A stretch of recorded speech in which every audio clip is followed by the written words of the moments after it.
अस्सलाम वालेकुम dear students. आज हम डिस्कस करने जा रहे हैं फिजिक्स का पोर्शन सेशन टेस्ट का। तो उसमें से फर्स्ट एमसीक्यू है एमसीक्यू नंबर 127। ठीक है। The magnetic force on electron moving with 10 raised to power 6 metre per second parallel to the magnetic field strength of 1 tesla is. याद रखिए बेटा, यहाँ पे magnetic force on charge particle की बात हो रही है। तो उसके लिए हमारे पास मैथमेटिकल फॉर्म जो है वो है F is equal to Q V B sine of theta. मतलब ये मैग्नेटिक फोर्स जो है ये चार्ज के मैग्नीट्यूड पे, वेलोसिटी पे और बी की वैल्यू पे डिपेंड करता है, लेकिन साथ में वी और बी के दरमियान एंगल पे भी डिपेंड करता है। तो अगर हमारे पास ये चार्ज पार्टिकल मैग्नेटिक फील्ड में पैरेलल एंटर हो या एंटी पैरेलल एंटर हो, दोनों हालतों में इस पे मैग्नेटिक फोर्स का कोई असर नहीं होगा। ये अनडिविएटेड जाते हैं, इस पर कोई फोर्स एक्ट नहीं करता। तो अगर हमारे पास पैरेलल केस है तो इस फार्मूले में अगर हम एंगल की वैल्यू जीरो पुट करते हैं तो हमारे पास मैग्नेटिक फोर्स की वैल्यू जो है वो जीरो आ जाती है। मतलब ये चार्ज पार्टिकल अगर मैग्नेटिक फील्ड में जीरो एंगल पे एंटर होता है, फील्ड के, अगर ये फील्ड है और ये फील्ड के जीरो एंगल पे एंटर होता है इसी डायरेक्शन में जाता है, तो पैरेलल केस में इस पे मैग्नेटिक फोर्स का कोई असर नहीं होगा। ठीक है। तो फर्स्ट एमसीक्यू में एमसीक्यू नंबर 127 जो है उसमें करेक्ट ऑप्शन जो है ऑप्शन नंबर डी है। 128 की तरफ आते हैं। MCQ 128। The वर्डन is moving a positive charge on in equipotential surface. Equipotential surface से मुराद एक ऐसा सरफेस है जिसपे हर पॉइंट पे पोटेंशियल की वैल्यू क्या होती है, वो सेम होती है। तो इलेक्ट्रिक फील्ड के केस में वर्डन का फार्मूला जब हम लिखते हैं तो लिखते हैं Q into del V. Del V से मुराद हमारे पास क्या है, change in potential V2 minus V1। क्योंकि इक्विपोटेंशियल सरफेस है तो इक्विपोटेंशियल सरफेस के केस में हर पॉइंट पे पोटेंशियल की वैल्यू सेम होती है। तो जब हर पॉइंट पे पोटेंशियल की वैल्यू सेम हो तो इनका डिफरेंस हमेशा के लिए जीरो आएगा, तो वर्डन क्या हो जाएगा, ये हमारे पास जीरो हो जाएगा। तो इक्विपोटेंशियल सरफेस पे चार्ज को एक पॉइंट से दूसरे पॉइंट तक मूव करने के लिए जो वर्डन की वैल्यू होती है वो जीरो होती है, जो कि ऑप्शन नंबर डी में यहाँ पे आपके पास गिवन है। 129 है MCQ. Ratio of range covered by projectile at 30 degree and 60 degree when projected with the same speed। अगर हम प्रोजेक्टाइल को सेम स्पीड के साथ प्रोजेक्ट करते हैं दो एंगल के साथ, एक है 30 डिग्री और एक है 60 डिग्री, तो क्या इन दोनों का रेंज डिफरेंट होगा या सेम होगा? हमने पढ़ा हुआ है कि जब हमारे पास कॉम्प्लीमेंट्री एंगल्स हो, ऐसे दो एंगल जिनका सम 90 के बराबर हो, तो ऐसे एंगल्स का रेंज हमेशा के लिए क्या होता है, वो सेम होता है। तो कॉम्प्लीमेंट्री एंगल के केस में रेंज 30 का हो या रेंज 60 का हो, दोनों के लिए सेम होगा। अगर सेम रेंज है तो अगर आप इनका रेशो लेते हैं, the ratio will is equal to 1, तो इसका रेशो 1 आता है, तो आप 1:1 का ऑप्शन या जो ऑप्शन है वो सेलेक्ट कर सकते हैं, जो ऑप्शन नंबर डी आता है। इसी तरह अगर मैं लिखता R10 तो यहाँ पे R80 होता, 10 और 80 से 90 आता है, ये भी कॉम्प्लीमेंट्री एंगल है। इनका रेशो भी अगर आप ले लेते तो यहां से भी आंसर आपके पास क्या आता, ये 1 आ जाता। ठीक है। तो इसमें जो करेक्ट ऑप्शन है ऑप्शन नंबर डी है। अच्छा, 130 एमसीक्यू में when a body collides with a body A collides with body B, then which information is true about linear momentum? हमने ये पढ़ा हुआ है कि हमारे पास जब दो बॉडीज के दरमियान में कोलिजन होता है, वो इलास्टिक हो या इनइलास्टिक हो, मोमेंटम विल रिमेन्स कंजर्व्ड। जो सिस्टम का मोमेंटम है दैट शुड रिमेन कांस्टेंट। तो जो हमारे पास सिस्टम का मोमेंटम है, law of conservation of momentum है, उसमें हम कहते हैं total momentum will remains constant. अगर मोमेंटम की टोटल वैल्यू कांस्टेंट है तो इसमें चेंज हमेशा के लिए क्या होगा, वो जीरो के बराबर होगा। तो अगर आपके पास ये ऑप्शन गिवन है वो भी ठीक है, अगर आपके पास ये ऑप्शन गिवन है वो भी ठीक होगा। तो इसमें चूंकि ऑप्शन नंबर ये गिवन है, this del P is equal to zero also represent the law of conservation of momentum, तो इसमें जो करेक्ट ऑप्शन है ऑप्शन नंबर सी है। 131 है। At what angle horizontal and vertical components of force acting on the body are equal. अगर किसी body पे horizontal और वर्टिकल कंपोनेंट्स एक्ट कर रहे हैं फोर्स के, तो किस एंगल पे इनकी वैल्यू सेम हो सकती है? याद रखिए, एफ एक्स अगर एफ वाई के बराबर हो तो एंगल इनके दरमियान क्या होगा, एफ एक्स हम लिखते हैं एफ कॉस थीटा और एफ वाई को हम लिखते हैं एफ साइन थीटा, या मैं इसको लिख सकता हूं F cos theta divide by F sine theta is equal to 1। Force force cancel, cos by sine cotangent के बराबर है, या theta is equal to cotangent inverse, ये आपके पास क्या आएगा 45 डिग्री। तो 45 डिग्री वो एंगल है कि जिसपे किसी वेक्टर के एक्स कंपोनेंट और वाई कंपोनेंट की वैल्यू हमेशा के लिए सेम होती है। ठीक है। वो फोर्स हो, वो मोमेंटम हो, जो भी हो, किसी भी वेक्टर के लिए ये वैल्यू, कंपोनेंट्स की वैल्यू सेम रहती है 45 डिग्री पे। अच्छा, इसमें ऑप्शन जो करेक्ट है वो ऑप्शन नंबर सी है। 132 की तरफ आते हैं। 132 total energy of the simple harmonic oscillator is E. याद रखिए जब हमारे पास एक आइसोलेटेड सिस्टम हो तो उसकी टोटल मैकेनिकल एनर्जी गिवन है ई। और आपको पता है कि जब ये ऑसिलेटर मूव करता है, सिंपल हार्मोनिक मोशन करता है, तो मीन पे या एक्सट्रीम या इनके दरमियान जो काइनेटिक और पोटेंशियल की वैल्यू आपस में एक्सचेंज होती रहती है, but the total will remain the same E. अब यहाँ पे कह रहे हैं कि total energy of the simple harmonic oscillator is E at mean position its kinetic energy. हमें पता है कि एक्सट्रीम पे टोटल एनर्जी जो होती है वो पोटेंशियल की सूरत में होती है, मीन पे जो टोटल एनर्जी होती है वो हमेशा के लिए काइनेटिक की फॉर्म में होती है। In between mean and extreme दोनों के सम के बराबर होती है। तो चूंकि मीन का जिक्र है तो मीन पे टोटल एनर्जी जो होती है वो चूंकि काइनेटिक के बराबर है और टोटल एनर्जी आपके पास ई गिवन है, तो मीन पे काइनेटिक एनर्जी ई के बराबर आपके पास होगी। अगर एक्सट्रीम की बात होती फिर पोटेंशियल ई के बराबर होती। अगर इन बिटवीन है तो फिर कुछ पार्ट काइनेटिक का होगा, कुछ पार्ट पोटेंशियल का होगा। ठीक है, इसमें तो करेक्ट ऑप्शन ए है आपके पास। अच्छा 132 है total energy of simple harmonic oscillator is, ये हो गया 132। अच्छा 131, ये अच्छा 133 की तरफ आते हैं। 133 in the given graph वर्डन on the body is, हमारे पास ये ग्राफ गिवन है, फोर्स डिस्प्लेसमेंट ग्राफ गिवन है।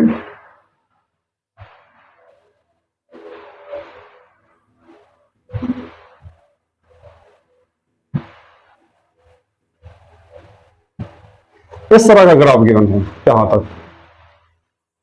अब हमें पता है कि फोर्स डिस्प्लेसमेंट ग्राफ में area under the graph represents the work done, और यहाँ पे work done by the constant force आपके पास होगा, work done by the constant force यहाँ पे होगा।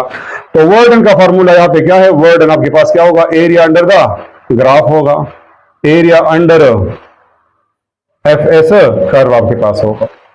अब ये एरिया किस शेप का है, रेक्टेंगल शेप का है, तो आपके पास रेक्टेंगल का फॉर्मूला लेंथ इनटू विड्थ। आपके पास एक हो जाएगा डिस्प्लेसमेंट डेल्टा एस और एक आपके पास डेल्टा एफ हो जाएगा। डेल्टा एस 8 माइनस 0 और डेल्टा एफ 10 माइनस 0, तो 8 इंटू 10 आ जाएगा, जिससे आपके पास आंसर आएगा 80। न्यूटन मीटर है तो न्यूटन मीटर जाउल के बराबर होता है, तो 80 जाउल हमारे पास इसका आंसर आएगा। तो इसमें जो करेक्ट ऑप्शन है वो ऑप्शन नंबर डी है। इस ग्राफ से आपके पास वर्डन की टोटल वैल्यू क्या आएगी बेटा, ये आएगी आपके पास 80। अगर यहां पे ये लाइन होता तो फिर आप 8 को इस 5 से मल्टीप्लाई करते तो फिर आपके पास 40 आ जाता। तो जितना अगर आप ये यहां पे होता फिर वर्डन की और वैल्यू बढ़ जाती। तो area under the curve represent the work done. 134 है बेटा,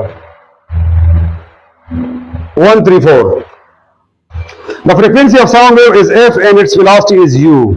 अगर हमारे पास साउंड वेव की फ्रीक्वेंसी एफ है और वेलोसिटी उसकी यू है, if the frequency is increase to 4f, अगर हम साउंड वेव की फ्रीक्वेंसी को 4 गुना बढ़ाते हैं तो what will be the effect on the velocity, velocity पे कोई इफेक्ट इसका नहीं होता। Speed of wave is independent of the frequency, तो वेलोसिटी वही रहेगी, सेम रहेगी। इनिशियली भी एफ फ्रीक्वेंसी में भी स्पीड यू है और 4f पे भी क्या रहेगी, वही यू रहेगी। तो करेक्ट ऑप्शन इज ए आपके पास। ठीक है, यू आपके पास करेक्ट ऑप्शन होगा। 135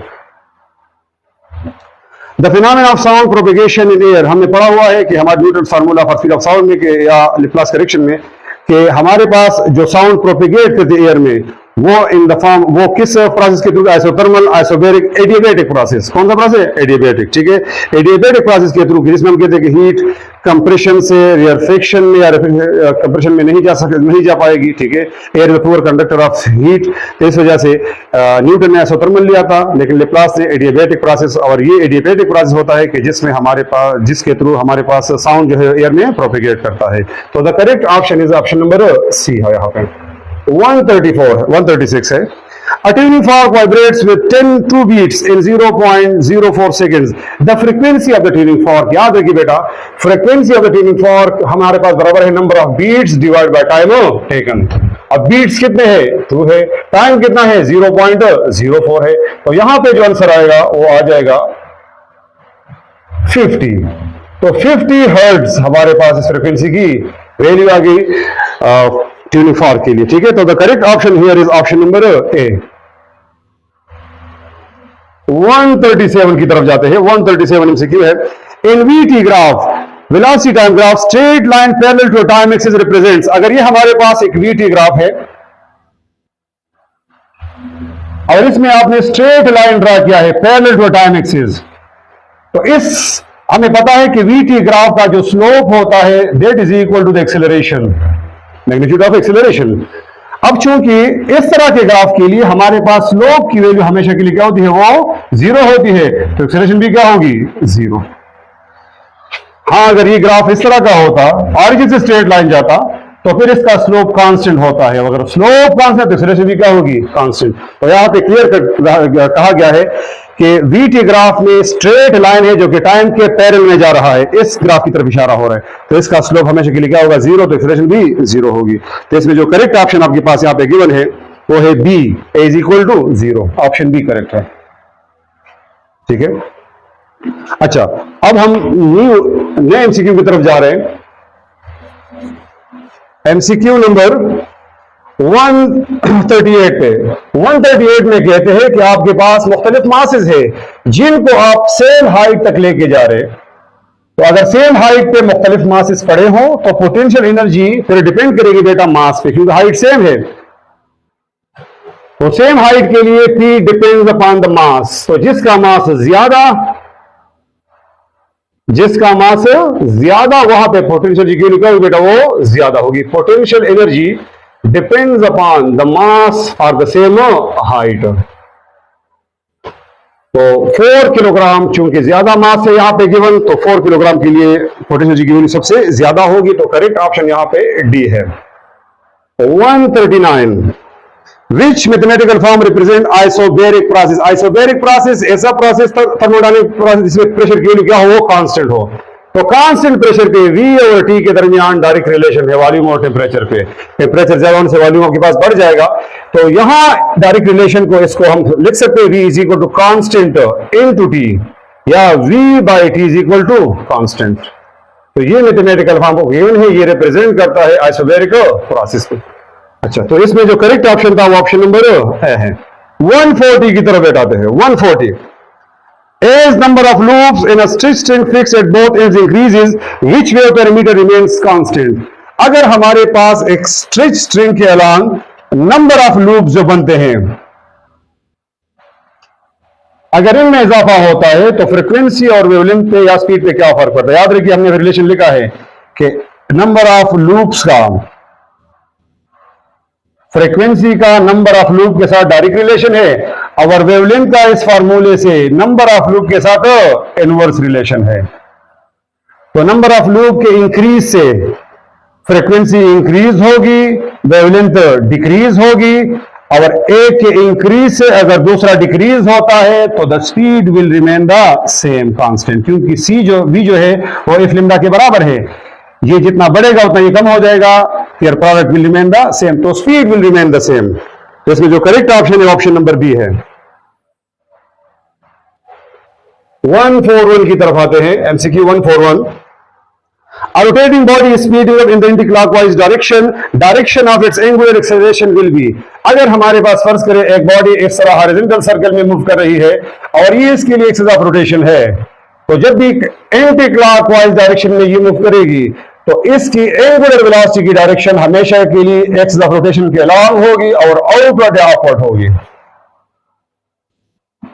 अब हमारा ये कंसेप्ट है कि जब भी मोशन के दौरान किसी बॉडी की स्पीड में इजाफा होता है तो जो डायरेक्शन वेलोसिटी वही एक्सीलरेशन की भी होगी। तो चूंकि यहां पे एंटी क्लॉकवाइज डायरेक्शन में बॉडी मूव कर रही है, एंगुलर वेलोसिटी आउटवर्ड डायरेक्शन में है, तो अगर ये स्पीड अप करेगी तो एंगुलर एक्सीलरेशन भी उसी डायरेक्शन में होगी। हाँ, अगर ये स्लो डाउन होगी तो फिर आपके पास ओमेगा और अल्फा अपोजिट डायरेक्शन में होंगे। जब भी किसी बॉडी की मोशन स्पीड अप होगी तो एक्सेलरेशन वेलोसिटी सेम डायरेक्शन में होंगे, जब स्लो डाउन होगी तो अपोजिट डायरेक्शन में होंगे। तो इस स्पीड अप के लिए बात की गई है तो सेम डायरेक्शन होने। अगर स्लो डाउन की होती फिर आपके पास एक अप होता दूसरा डाउन होता, ठीक है। एक्सेलरेशन डाउन होती, आपके पास जो ओमेगा अपवर्ड होता। तो इसमें जो करेक्ट ऑप्शन है वो है upward and parallel to omega, ठीक है। तो ये आपके पास ऑप्शन नंबर एक करेक्ट है इसमें। अच्छा, 142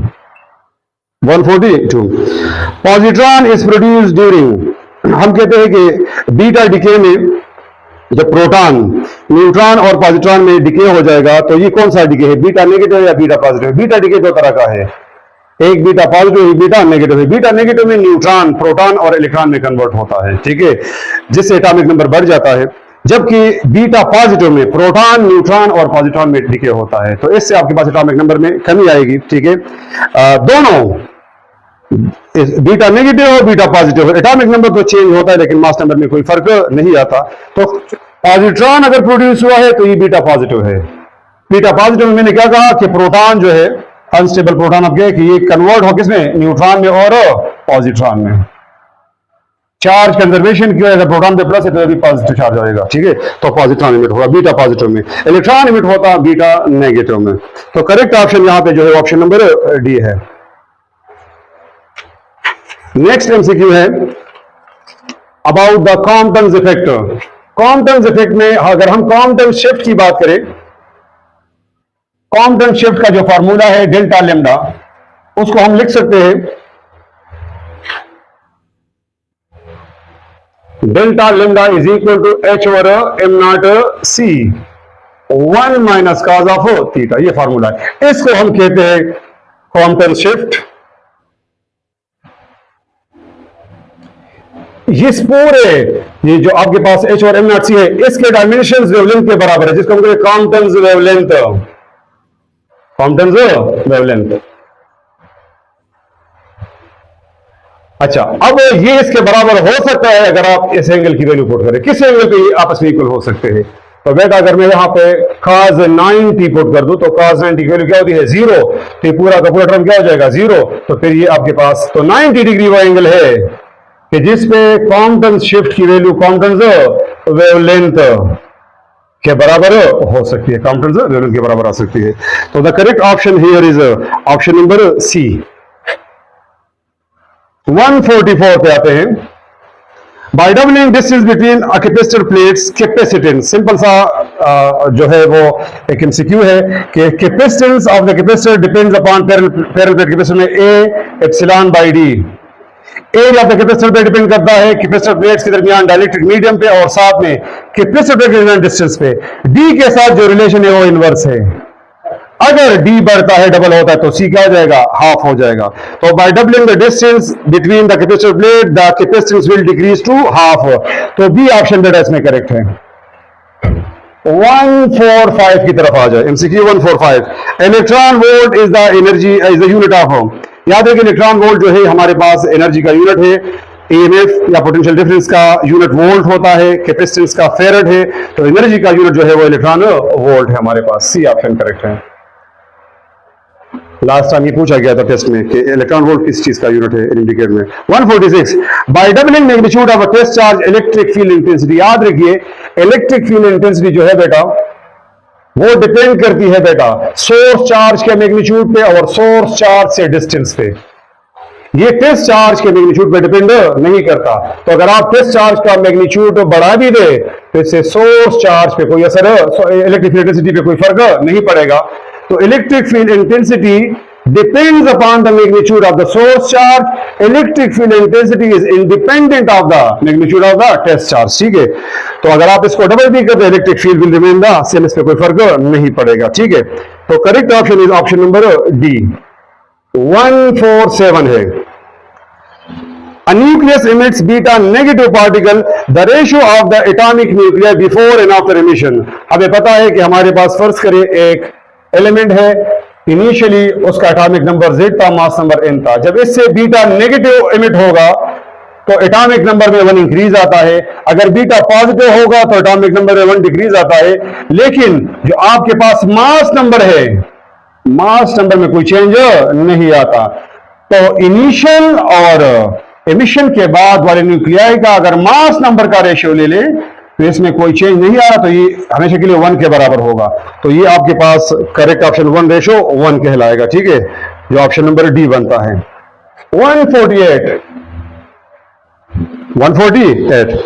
in the given figure positive negative and zero work is done on the block on the horizontal surface. एक हॉरिजॉन्टल सरफेस है, इस पे एक ब्लॉक पड़ा हुआ है, इस पे 3 फोर्स मिलकर एक अप्लाइड फोर्स है, क्योंकि फ्रिक्शन सरफेस पे फ्रिक्शन फोर्स भी मौजूद है, और तीसरा वेट है। हमें पता है कि वर्ड जो है वो फोर्स और डिस्प्लेसमेंट के दरमियान एंगल पे डिपेंड करता है। अगर मोशन इस डायरेक्शन में हो रही है तो इट मींस डिस्प्लेसमेंट की ये डायरेक्शन है। तो डिस्प्लेसमेंट और अप्लाइड फोर्स चूंकि सेम डायरेक्शन में है पैरेलल केस में, तो पैरेलल केस में वर्क डन आपके पास जो होगा वो हमेशा के लिए क्या आएगा, पॉजिटिव आएगा। क्या आएगा, पॉजिटिव, क्योंकि पैरेलल है तो का जीरो आएगा आपके पास। अब डिस्प्लेसमेंट उस डायरेक्शन में है, फ्रिक्शन फोर्स पे वर्क के थ्रू वर्क डन, तो फ्रिक्शन फोर्स के थ्रू वर्क डन जो होगा, यहां पे आपके पास एंगल क्या बन रहा है, यहां पे एंगल बन रहा था 0 डिग्री, यहां पे एंगल की वैल्यू आपके पास 180 बनती है, और cos 180 -1, तो वहां पर आपके पास नेगेटिव वर्क डन आएगा। तो और अगर आप work done by the weight देखे, तो वेट जो एंगल बनाता है डिस्प्लेसमेंट के साथ वो बनता है 90 डिग्री, और 90 के केस में वर्क डन क्या आ जाएगा, 0। तो आप कह सकते हैं कि work done by the applied force is positive, work done by the friction is negative, work done by the weight is 0। तो अगर आप इसको एक तरतीब से लिखते हैं पॉजिटिव नेगेटिव 0, तो जो करेक्ट ऑप्शन बनेगा ऑप्शन नंबर सी बनता है। 149 at resonance the current in the RLC series circuit. RLC series circuit में हमारे पास अगर करंट की बात की जाए तो current is equal to V divide by RLC में जहां पे रेजिस्टर, कैपेसिटर और इंडक्टर तीनों सीरीज में एक के साथ लगे हो, उस वहां पे करंट के लिए रेजिस्टेंस पे करंट के लिए फार्मूला क्या है, I is equal to V divide by R square plus XL minus XC whole square. The resistance offered by the resistor, the resistance offered by the inductor, the resistance offered by the capacitor। ठीक है बेटा, resonance frequency पे याद रखिए, resonance frequency पे अगर if आपके पास resonance frequency वाली हो जाए तो वहां पे XL is equal to XC हो जाता है। तो अगर आपस में सेम है या ये इसकी पूरी वैल्यू क्या हो जाएगी, 0 हो जाएगी, तो आपके पास I आ जाएगा V divided by under the root R square, square root के साथ कैंसिल, तो V बाय R। तो करेक्ट ऑप्शन जो यहां पे बनता है ऑप्शन नंबर सी बनता है। मैक्सिमम करंट फ्लो करेगा क्योंकि अपोजिशन सिर्फ रेजिस्टेंस की वजह से होगी।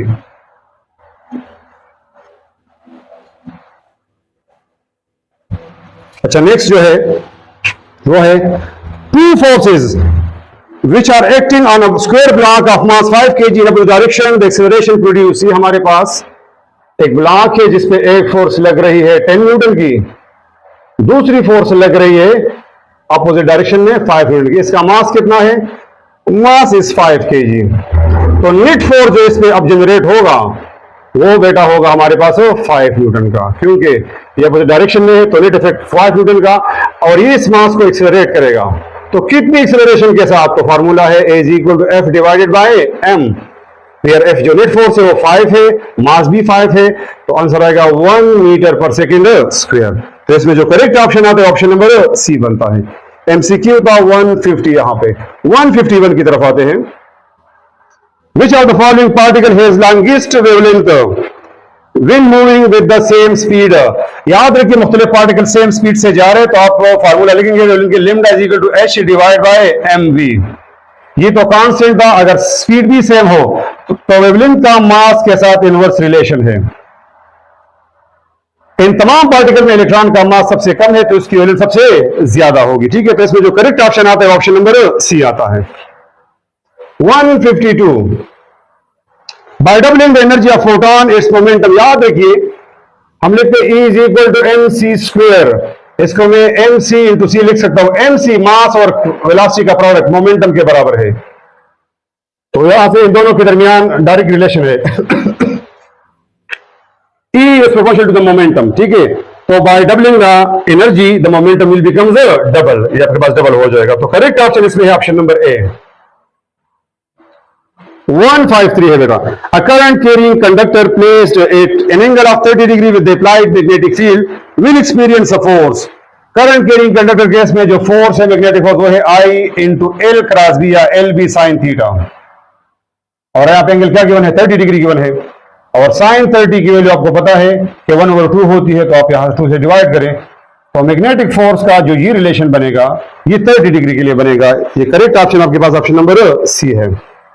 154 as an electron enters a magnetic field by an angle of 90 with field the work done by the magnetic force। याद रखिए जब भी हमारे पास मैग्नेटिक फील्ड के अंदर कोई चार्ज पार्टिकल 90 डिग्री पे एंटर होता है तो एक सर्कुलर पाथ को फॉलो करने लगता है।